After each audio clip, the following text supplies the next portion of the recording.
আসসালামু আলাইকুম দর্শক। ভারতীয়রা যে ভারতের মানুষের যে মন মানসিকতা কেমন নোংরা সেটার একটা উদাহরণ আমি দেখাচ্ছি। বর্তমানে যেটা দুর্গাপূজা চলছে, সেই দুর্গার প্রতিমার সামনে একটা মূর্তি বানিয়েছে কাজ করে, এটা অসুর রূপে ডক্টর মোহাম্মদ ইউনূস সাহেবকে দেখিয়েছে, আরেকটা দেখিয়েছে ডোনাল্ড ট্রাম্পকে। আপনাদের ধর্মকে আপনারা নিজেরা কতটুকু ছোট করে নিচ্ছেন, আর আপনাদের অসুর, এই অসুর সম্বন্ধে আপনাদের ধর্মীয় জ্ঞান কতটুকু আছে সেটা আমি ভেবে অবাক হই। আপনারা জানেন না নিজেদের ধর্মের অসুরকে, আপনারা সেটাকে আরেকভাবে ভুলভাবে, এই অজ্ঞতা প্রসূত ভুলভাবে আপনারা এটা দেখাচ্ছেন। সেটাই আমার একটা বিবেচ্য বিষয়, সেটাই আমার আশ্চর্য লাগে। আপনাদের দেখানোর ভিতরে আপনাদেরকে যেটা দেখাচ্ছে সেটাই হিতে বিপরীত হচ্ছে। দেখেন, একটা কথা আছে বাংলায়, যার জন্য কবর করি যার জন্য গর্ত করি সেই গর্তে পড়ি আমি। এটা কেন বললাম? অসুর হচ্ছে, আসলে অসুর হচ্ছে একজন রাজা ছিলেন, উনি খুব ন্যায়পরায়ণ রাজা। উনি অন্যায়ের বিরুদ্ধে যুদ্ধ করতেন। উনি সম্ভবত খুব নিম্ন বর্ণের হিন্দু থেকে এসেছিলেন এবং ন্যায়পরায়ণ রাজা। উনি অন্যায়ের বিরুদ্ধে সবসময় যুদ্ধ করেছেন। এখন আপনারা ভারতীয়রা ডক্টর ইউনূসকে খারাপভাবে দেখাতে গিয়ে আল্লাহর কি রহমত, উনি এখন ভালোভাবে উপস্থাপিত হয়েছেন। আপনাদেরকে অসংখ্য ধন্যবাদ। আপনারা না জেনে এইভাবে আরও ভিডিও দিবেন যেটা আমাদের পক্ষে যায় এবং ডক্টর ইউনূস সাহেবের পক্ষে যায়। যাদের বিরুদ্ধে, আমাদের দেশের যাদের বিরুদ্ধে দিবেন তাদের যেন পক্ষে চলে যায়। আপনারা না জেনে আরও ভিডিও দিতে থাকেন।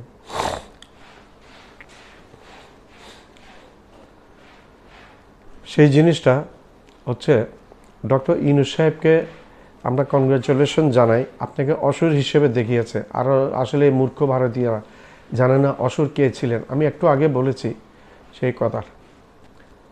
তো ডক্টর ইউনূস সাহেবকে আপনারা যতই ছোটো করেন, উনি কিন্তু ছোটো মাপের নেতা না, উনি এখন আরও বেশি শক্তিশালী হয়ে গেছেন। বর্তমানে যে আমেরিকা সফরে গিয়েছেন, ওনার পাশে ইউরোপিয়ান নেতারা এবং অন্যান্য বিদেশি নেতারা বলছেন আপনি এগিয়ে যান, আপনি বাংলাদেশকে একটি গর্ত থেকে টেনে উঠাচ্ছেন, আমরা আপনাকে সাহায্য করবো, আপনার পিছনে আছি, আমরা সবসময় আপনার পিছনেই থাকবো, আর আপনার সাহায্যে আমরা আসব। এটাতে ডক্টর মোহাম্মদ ইউনূস সাহেবের সম্পর্ক, এই শক্তি আরও বেড়ে গেছেন।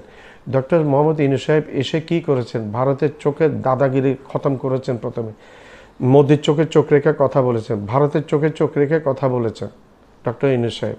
বাংলাদেশের একমাত্র নেতা যিনি জিয়া রহমানের পরে ভারতের চোখে চোখ রেখে কথা বলেছেন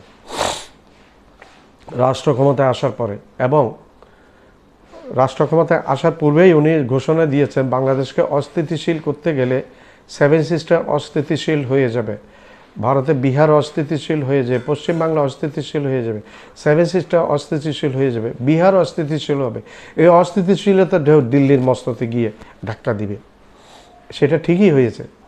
আজকে মোদির অবস্থান কোথায়? আজকে ডক্টর মোহাম্মদ ইউনূস সাহেবের অবস্থান কোথায়? আজকে পাকিস্তানের অবস্থান কোথায়? ভারতের অবস্থান কোথায়? পাক ভারত নিয়ে আমি আরেকটা ভিডিও দিচ্ছি, সেটা আপনারা একটু দেখবেন দয়া করে।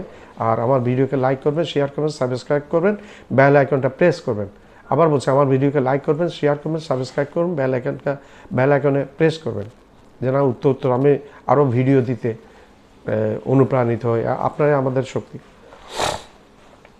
এখন ডক্টর ইউনূস সাহেবের অবস্থান করে, নরেন্দ্র মোদী অবস্থান করে। ডক্টর ইউনূস সাহেব এই দিন আমেরিকাতে গিয়ে দেখা হয়েছে ডোনাল্ড ট্রাম্পের সাথে, কথাবার্তা হয়েছে।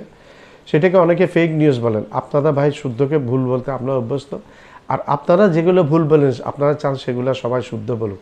মানুষ, আপনারা ভারতীয়দের মতো মানুষ মূত্র খায় না, গরু গোবর খায় না। আপনারা অনেক ভারতীয়রা গোমূত্র খান, গরু গোবর খান, আপনার ধন্য মনে করেন। ভাই একটা জানোয়ার।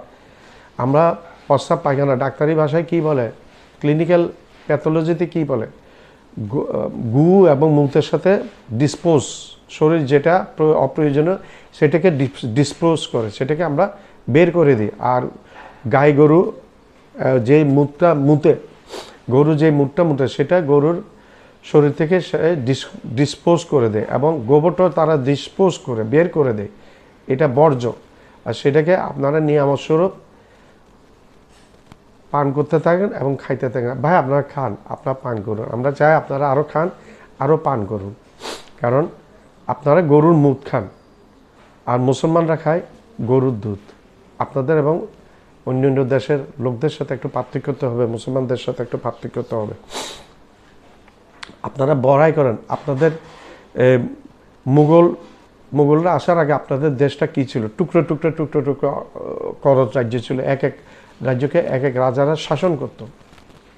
মুঘলরা এসে পুরো ভারতবর্ষকে, বর্তমানে ইন্ডিয়া, পাকিস্তান, বাংলাদেশ, শ্রীলঙ্কা, নেপাল, এগুলো পুরো ভারতবর্ষকে একীভূত করে এক প্ল্যাটফর্মে আন্ডারে নিয়েছে, এক মোগল শাসকের অধীনে নিয়ে আসছে। মুঘলরা দেখিয়েছেন আপনাকে কিভাবে একতাবদ্ধ হয়ে থাকতে হয়। আর আপনারা ছলে বলে কৌশলে আপনারা ইংরেজের দালালি করে আপনারা ভারতের বৃহৎ একটা অংশ নিয়েছেন, এদিকে সেভেন সিস্টার আপনারা নিয়েছেন। এখন আপনারা যেভাবে চলছেন, আপনারা আমেরিকার সাথে পাঙ্গালোরে আপনারা চলতে পারবেন না। আপনাদেরকে 50% ট্যারিফ দিয়ে দিয়েছে আমেরিকা।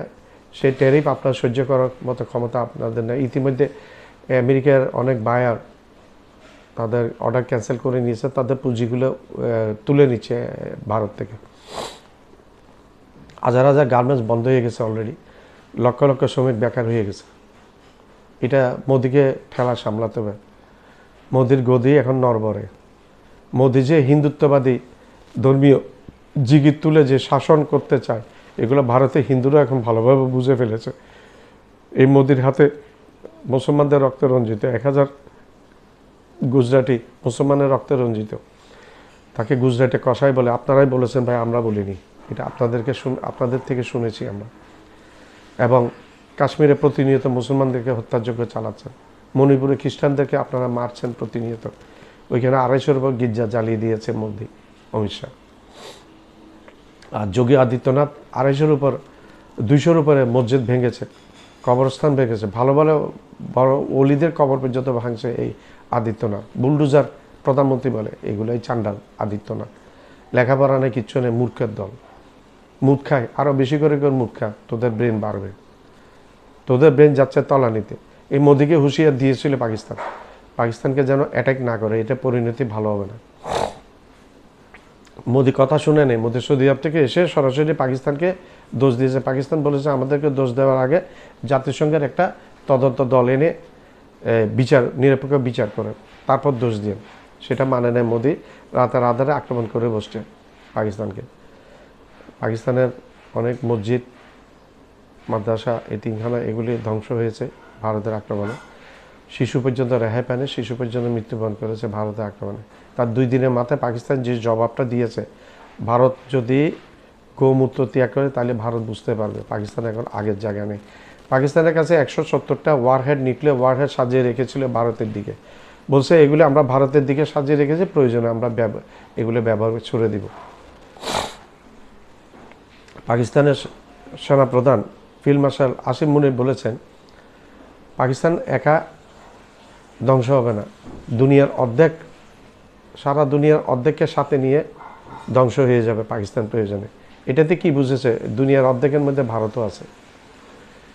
এই মোদি, এই কসাই, এই চাওয়ালা, এই অমিত শাহ, পেট মোটা গদ্দার মোটা, গোমূত্র খাওয়া, তোদের যদি জ্ঞান না হয় তাহলে তোরা করবি এইভাবে, তোরা করছো সেইভাবে। আমার খুব কড়া একটা ভাষা ব্যবহার করতে হয়, কারণ তোমরা আমাদের সাথে ভালো ব্যবহার করো না। শেখ হাসিনা পতনের পর থেকে তোমরা আমাদের সাথে যা বিহেভ করছো সেগুলা বাংলা মানুষ ভুলে নেই। বাংলা মানুষ তোমাদেরকে আর কখনো এখানে করায়ত্ত করতে দিবে না। হাসিনা গদি পলট হয়েছে, হাসিনাকে এই দেশ থেকে তাড়িয়ে দিয়েছে বাংলার মানুষ। এই দেশ থেকে বাংলার মানুষ হাসিনাকে তাড়িয়ে দিয়েছে। অনেকে বলে আওয়ামী লীগ ফিরবে। আওয়ামী লীগ কি? ভাই আওয়ামী লীগ ফিরবে কেমনে? ধরেন ইলেকশন হলে আওয়ামী লীগের ক্ষমতায় থাকা অবস্থায় 3-3বার নানাভাবে গোপনে ব্যালট বাক্স ভরে জিতেছে, দিনে ভোট রাত্রে করে জিতেছে, ডামি ইলেকশন করে জিতেছে। এগুলি কেন করেছে? আওয়ামী লীগের যেহেতু ভোট নাই সেই জন্য। তো তোমরা ক্ষমতায় থাকতেও তো তোমরা এই ভোটটা ঠিকভাবে হয় না, তোমরা আসতে পারতে না ঠিকভাবে ভোট হলে। এখন সামনে ভোট যেটা হবে সেটা ঠিকভাবে আসবে, সেটা ঠিকভাবে হবে এবং ইনশাল্লাহ সেটা ঠিকভাবে হবে। হলে হয় জামাত আসবে, নাহলে বিএনপি আসবে। এখন যদি জামাত আসে তাইলেও হাসিনাকে ভারত থেকে বাংলা মাটিতে এনে বিচার করবে। আর বিএনপি আসলে বিএনপি কিন্তু আওয়ামী লীগকে ছাড়বে না। বিএনপির 15 বছরে বিএনপি যেই যন্ত্রণার মধ্যে ভুগেছিল, বিএনপি একটা বড় দল হয়তো ক্ষমতায় আসলে আসতে পারত, অথবা জামাত বিএনপি মিলে কোয়ালিশন করতে হবে। আর বিএনপি ক্ষমতায় আসলে বিএনপি এক বছর 2 বছরের মাথায় হাসিনাকে দেশে আনবে, এনে হাসিনাকে বিচার করবে। এটা একেবারে কনফার্ম। বিচার না করে বিএনপি টিকতে পারবে না। এখানে জেনজির আক্রমণ থেকে কেউ রেহাই পাবে না। অন্যায়ভাবে চললে, অন্যায়ভাবে যদি মনে করে হাসিনা যেভাবে চালিয়ে গেছে সেভাবে আবার হবে, সেগুলো ভুল। বিগত 100 বছর ইতিহাসে পাইনি ভাই কোনো একটা দেশের সরে শাসক, পতিত শাসক আবার এসে ক্ষমতায় বসে। সেটা রাজার ক্ষেত্রে হোক, প্রধানমন্ত্রীর ক্ষেত্রে হোক, প্রেসিডেন্টের ক্ষেত্রে হোক, অথবা আমিরের ক্ষেত্রে হোক, যেটাই সরকার প্রধান অথবা রাষ্ট্রপ্রধান, একবার পতিত হয়ে আসতে পারে। আমি দুই একটা উদাহরণ দিচ্ছি। বাদশাহ ফারুক মিশরে আমেরিকায় গিয়ে চলে যেতে হয়েছে পালিয়ে। ইরানের শাহ রেজা শাহ পাহলভি আমেরিকায় পালিয়ে চলে যেতে হয়েছে। এরকম আরও নজির আছে, আরও নজির আছে। ডিক্টেটরদের পরিণতিটা খুব ভয়াবহ হয়। শেষ পরিণতিটা ভালো হয় না, মানুষের থেকে বদনে। আর এই শেখ হাসিনা তো জাতিসংঘের হিসাব মতে ব্যান্ড। সে ক্ষমতায় আসলে জাতিসংঘ কি এই সার্টিফিকেটটা কি আরেকভাবে দিবে? যদি ধরুন সে ক্ষমতায়, সে তো ক্ষমতায় আসতে পারবে না, এটা 100%। মনে করলাম সেই ক্ষমতায় আসলো, তার এই জাতিসংঘ কি তার এই সার্টিফিকেটটা বদলাবে? নেভার। কীভাবে সে যখন মোকাবেলা করে? এগুলো অকল্পনীয় যে সেগুলা এই আওয়ামী লীগের যে অবুঝ মানুষগুলো, এগুলো বুঝতেছে না জিনিসটা, বাস্তবতা বুঝতেছে না। আজকে আমেরিকাতে ডক্টর ইউনূস সাহেব যাওয়ার পরে যে এয়ারপোর্টে এবং মির্জা ফখরুল ইসলাম আলমগীর সাহেবকে পর্যন্ত ছাড়েনি, ওনাকে অকথ্য ভাষা গালিগালাজ করেছে এবং এনসিপির ইয়েকে ডিম নিক্ষেপ করেছে। ডাক্তার যারাকে অকথ্য ভাষায় গালিগালাজ করেছে, তোরা যারা গালিগালাজ করেছে, ডাক্তার যারাকে তার পায়ের কিনারে আসতে পারবে, তার মেধার দিকে তার পায়ে কিনারে আসতে পারবে, ডাক্তার যারা সুন্দর একটা বয়ান দিয়েছে, তাদের এইগুলোতে আমরা বিচলিত নই। এটা ভালো বলেছেন উনি। এখন আমেরিকাতে আজকে এখন শোনা যায় যে ওই ঘটনায় এর পরবর্তীতে যে ঘটনাগুলো ঘটেছে, এগুলোতে 5 জনকে আওয়ামী লীগ নেতাকর্মীকে গ্রেপ্তার করেছে আমেরিকার ফেডারেল ডিপার্টমেন্ট। আমি মিনিমাম 5 জনের কথা বলছি, এটা একবার কনফার্ম। 5 জনকে গ্রেপ্তার করেছে। এবং আর যদি এই ধরনের কোনো ঘটনা আওয়ামী লীগে ঘটায়, তাহলে আমেরিকাতে আওয়ামী লীগের কার্যক্রম ব্যান্ড হয়ে যাবে, নিষিদ্ধ হয়ে যাবে। তাদের আর আমেরিকাতে রাজনীতি করা, এই সমস্ত এগুলো করা, তারা জেল হবে, তাদের জেল জরিমানা হবে। জেল হওয়ার পরে তাদেরকে, তারা যেই দেশ থেকে গেছে, অর্থাৎ তারা বাংলাদেশ থেকে গেছে, 100% বাংলাদেশের দিকে ডিপোর্ট করবে আমেরিকা। তখন এক জেল থেকে বেরিয়ে আরেক জায়গার এসে তাদেরকে আইনের মুখোমুখি হতে হবে। So be careful. হুজুগের মাথায় আপনার কোনো কিছু করে আমেরিকার মতো দেশে, ইউরোপের মতো দেশে আপনারা টিকে থাকতে পারবেন না। আমেরিকা যেটা করছে এখন সেটা ইউরোপও ফলো করবে। আওয়ামী লীগের গণ্ডি একেবারে ছোট হয়ে গেছে। মোদির বিরুদ্ধে অনেক বেশি প্রেশার চলে আসছে, মোদির বিরুদ্ধে, যে তুমি এই হাসিনাকে, আমাদের ট্যাক্সের টাকায় হাসিনাকে রক্ষা করছে, হাসিনাকে রাখছে। এখন মোদির বিরুদ্ধে হাসিনাকে নিয়ে উত্তাল হয়ে গেছে ভারত। এমন একটা পর্যায়ে আসবে হয়তো মোদি আর থাকতে পারবে না, কারণ এখানে 75 বছরের নিয়ে একটা ব্যাপার আছে। 75 বছরের বেশি কেউ সরকার প্রধান থাকতে পারবে না। সেটা বিজেপি করেছিল, সেই ফাঁদে মোদি নিজে পড়েছে। অটল বিহারী বাজপেয়ী আদবানিকে এই মোদি বলেছিল, তার নিজের ফাঁদে সেই এখন নিজে পড়েছে। আর মোদি চলে গেলে হাসিনার বর্তমান যে অবস্থান, এইখানে সেটা এখনই হয়ে গেছে। হয়তো ভারতকে এমন হইতে পারে, ভারতকে ফেরত দিতে পারে। ডক্টর মোহাম্মদ ইউনূস সাহেব আমেরিকায় গিয়ে 5টা বিষয়ের উপর উল্লেখ করেছেন। তার মধ্যে এই কথাটাও আছে যে হাসিনাকে আদালতে চাচ্ছে, আদালতের অনুযায়ী 2বার চিঠি দেওয়া আছে মোদিকে, মোদি কোনো রেসপন্স করে নাই। এবং হাসিনা ওইখান থেকে উস্কে দিচ্ছে, বাংলাদেশে অস্থিতিশীল করার চেষ্টা করছে এবং ভারত সরকার সেটাকে সাহায্য করছে। প্রত্যক্ষ মদতে ভারতের এগুলা হাসিনা এবং আওয়ামী লীগে করছে। আমরা যেটা দেখছি, আওয়ামী লীগ এবং হাসিনার দুনিয়াটা আরও ছোট হয়ে আসছে, দিন দিন আরও ছোট হয়ে যাচ্ছে। এই হাসিনাকে এইখান থেকে পালিয়ে যাওয়ার পরে ভারত অনেক চেষ্টা করেছে, কোনো একটা দেশ পৃথিবীর তাকে আশ্রয় দেয়নি, বাধ্য হয়ে হাসিনাকে ভারত আশ্রয় দিয়েছে।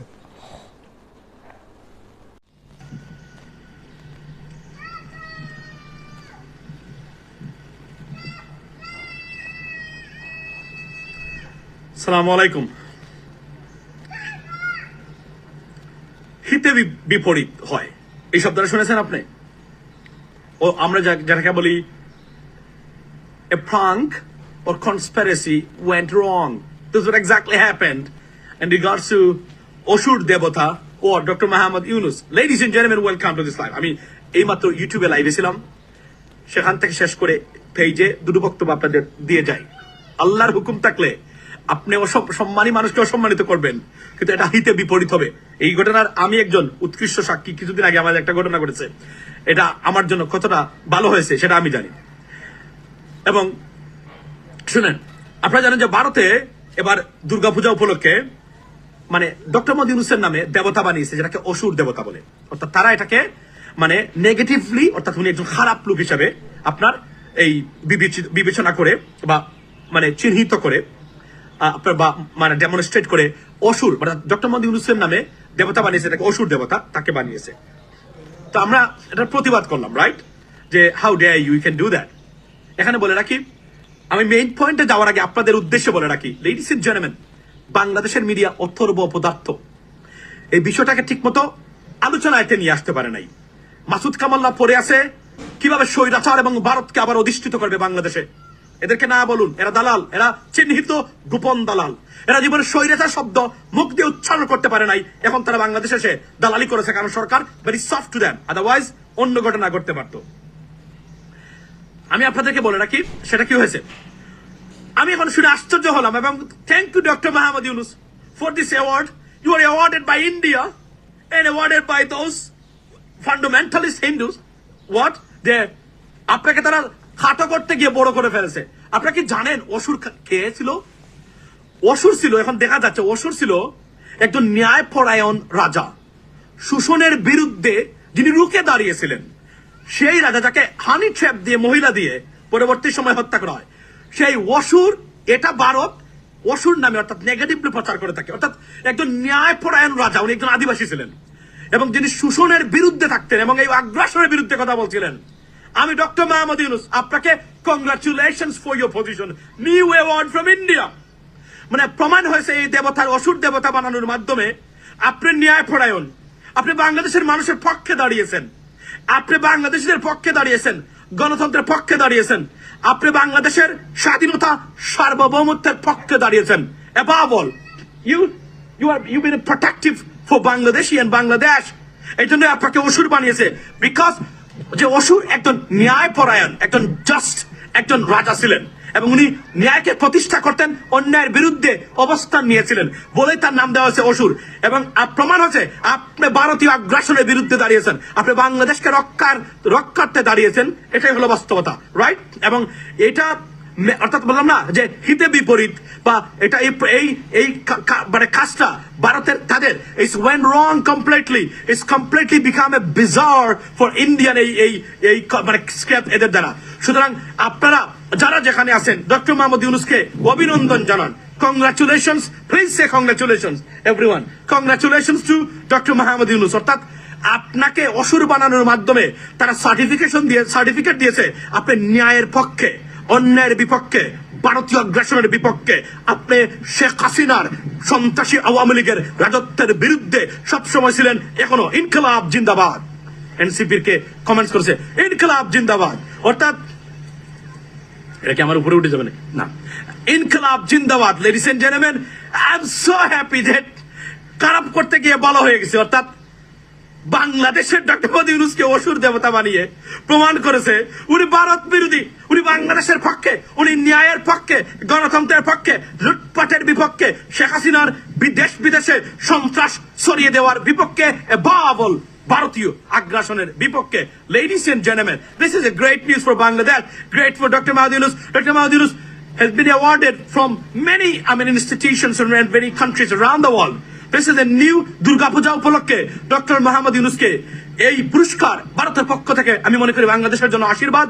এবং guys, enjoy yourself, just enjoy this extravagant Durga Puja extravaganza, because this is always, it goes, honestly speaking, in favor of Bangladesh and Bangladeshis, ladies and gentlemen. এবং আমি অসুর দেবতাকে আজকে আমি মনে করি he is the ancestor of Gen Z, অর্থাৎ আমরা জেএনজি যারা দাঁড়িয়েছি অন্যায়ের বিপক্ষে, ভারতীয় আগ্রাসনের বিরুদ্ধে, এবং এই ভদ্রলোক মানে অসুর, উনি তো আদিবাসী নেতা, উনি ছিলেন অসুর, অর্থাৎ রাজা, ন্যায়পরায়ণ রাজা ছিলেন এবং অন্যায়ের বিপক্ষে ছিলেন। দেয়ারফর উনি আমাদের জেনজির একজন পিতা হিসেবে আমি ধরে নেই। পিতা মানে ওই অর্থে আর কি, ওই মুভমেন্টের পিতা, যে এই অসুর ছিলেন। প্লিজ এনজয় উইথ অসুর। আপনারা অসুরকে পোস্ট করেন, অসুরের পক্ষে দাঁড়ান, ডক্টর মোহাম্মদ ইউনূসের পক্ষে দাঁড়ান, কারণ ডক্টর মোহাম্মদ ইউনূস এই মাত্র, এবং ওনাকে কংগ্রাচুলেশন, অভিনন্দন জানান। এটাই বাস্তবতা, এর বাইরে আর কিছুই নেই। আমার চ্যানেলটা লাইক করবেন, শেয়ার করবেন, সাবস্ক্রাইব করবেন, বেল আইকনটা প্রেস করবেন। আবার বলছি, আমার চ্যানেলটা লাইক করবেন, শেয়ার করবেন, সাবস্ক্রাইব করবেন, বেল আইকনটা প্রেস করবেন। সাবস্ক্রাইব করতে ভুলবেন না।